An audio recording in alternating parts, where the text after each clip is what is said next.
Ramai bos kata susah nak cari staff yang bagus. Tapi tak pernah tanya kenapa staff yang bagus pilih untuk berhenti. Hakikatnya orang baik bukan selalu berhenti sebab gaji. Ramai berhenti sebab kerja tak jelas. Hari ni buat lain, esok bos suruh buat lain.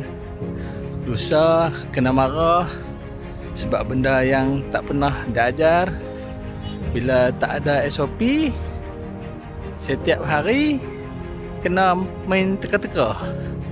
Setiap hari takut buat silap. Lama-lama orang yang bagus pun penat.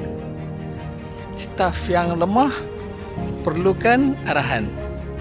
Staf yang hebat perlukan sistem.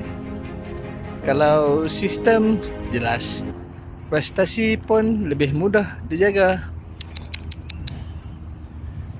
So, sebelum salahkan staf, tanya dulu satu soalan. Aku dah bagi mereka sistem untuk berjaya atau sekadar harap mereka pandai sendiri?